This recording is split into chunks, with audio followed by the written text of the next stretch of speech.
बिस्मिल्लाहिर्रहमानिर्रहीम। अस्सलाम वालेकुम। मैं हूं सलमान हैदर। बाद में माजरत करने से बेहतर है आपको इस वक्त एक्चुअल स्टोरी बताया जाए। आदिल राजा साहब की गिरफ्तारी के हवाले से, वो गिरफ्तार हुए हैं तो किन कंडीशंस पे हुए हैं, इस बार राब्ता क्या हुआ, क्या डिप्लोमेटिक सतह पर हुआ है या एजेंसी टू एजेंसी ये काम डला है, जिसकी बिना पर आदिल राजा पिछले 36-38 घंटे से उनका किसी से राब्ता नहीं। और राब्ता होने की वजह, ना होने की वजह भी क्या है, ये तो असूलन कानून है ही नहीं। कोई जैसे गिरफ्तार किया था फ़ौरन उनके वकील तक की एक्सेस दी जाती है। इस बार वकील कौन है जिस तक एक्सेस नहीं दी जा रही, या हुई है वो बताना नहीं चाह रही, तो वो भी कुछ डिटेल्स हैं। तो बहुत अहम चीज़ें हैं जो मैं आपके सामने डिस्क्लोज करने जा रहा हूँ। मेरा दावा है कि इससे पहले आपके साथ डिस्क्लोज नहीं हुई। रात तक की जी खबरें थी कि जी र्यूमर थी कि कुछ लोग ये भी कह रहे थे कि आदिल राजा अपने आप में खुद ही ज़रा अंडरग्राउंड हो गए हैं, खुद ही हाइड किया अपने आप को ताकि किसी किस्म की कोई जियो फेंसिंग वगैरह से बच सकें।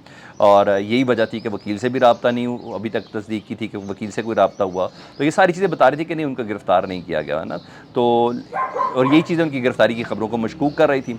लेकिन आज बाकायदा तस्दीक हो गई पाकिस्तान के डिप्लोमेटिक सोर्सेज के ज़रिए, वो सोर्सेज जिनके ज़रिए पाकिस्तान की एजेंसीज़ ने, जी हाँ, जिनके ज़रिए पाकिस्तान की एजेंसीज़ ने ये रिपोर्ट किया था कि आदिल राजा को गिरफ़्तार किया जाए। ये शख्सियत मुल्क दुश्मनी और मुल्क दुश्मन एक्टिविटीज़ के लिए लंदन की सरज़मीन को या बरतानिया की सरज़मीन को इस्तेमाल कर रही है। तो जी कंफर्म हो गया, उन्हें डिटेन किया गया है। वजह सुन लें जी, किन गिनाहों पे किया गया है। आपकी जो सोच नहीं है, जो एलिगेशन उनके ऊपर है, और बिल्कुल मैंने उसको क्रॉस चेक किया, वही उन्होंने किया जी। और किन दफ़ात के तहत हुआ वो सुन लें जी।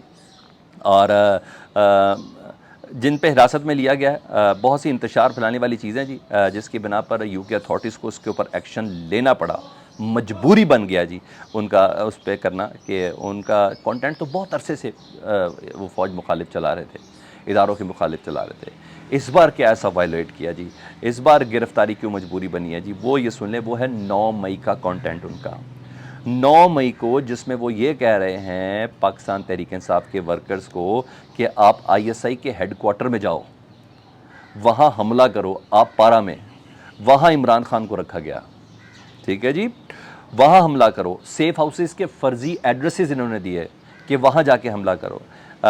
ये बेसिकली वजह बनी। तो ज़ाहिर बात है पाकिस्तान में बैठी अथॉरिटीज़ भी इन सारे सबूतों को देख रही थी, इनको कलेक्ट कर रही थी कि बंदा कर क्या रहा है। तो इस रिपोर्ट पर उनको अरेस्ट किया गया जी। और मैं बताऊँ, ये एजेंसी टू एजेंसी राब्ता है, क्योंकि आपने बहुत कुछ किया होता। दुनिया भर की एजेंसीज कई जगहों पर इकट्ठी होती हैं, और हमने बरतानवी एजेंसी, हमने अमरीकी एजेंसी से ज़्यादा किसके लिए काम किया है। तो जब पे बैक का वक्त भी होता है ना कि सर, जब आपकी सालमियत को ख़तरा था, जब हमारी सरजमीन इस्तेमाल हो रही थी, उसामा बिन लादेन, दीगर ऑपरेशन आप सारे देख लें, ये सब चीज़ें, बहुत सी चीज़ें हैं ऐसी। ये तो कई तो अब तो किताबों के अंदर सब चीज़ें आ चुकी हुई हैं।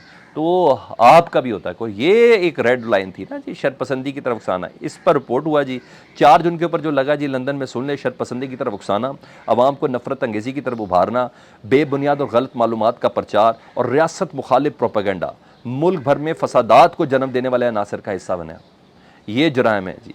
और जिसके एक्ट के तहत उनके ऊपर कार्रवाई हो रही है जी, पब्लिक ऑर्डर एक्ट, इंसदाद दहशतगर्दी एक्ट, कम्युनिकेशन एक्ट की खिलाफ वर्जी की जा रही है जी। इसके तहत उनको गिरफ्तार किया गया है। अच्छा जी, अब ये सवालात के जवाब दे पाए तो ठीक है, नहीं तो हाँ जी, अभी क्योंकि फिर बोला कि यहाँ कुछ लॉज को फॉलो नहीं कर सकते, यहाँ रियासती लॉज को फॉलो नहीं हो सकता। ये एजेंसी टू एजेंसी रिलेशंस की बात हो, इस चैप्टर को छेड़ा गया है, इस वाय को, इस रास्ते को छेड़ा गया है, जिसकी बिना पर मैसेज लाउड एंड क्लियर पहुंचा। जो कह रहे थे कि MI6 के एजेंट हैं और ये है वो है, तो जनाब हर चीज़ बात होगी तो उन्हीं से फिर बात हो गई।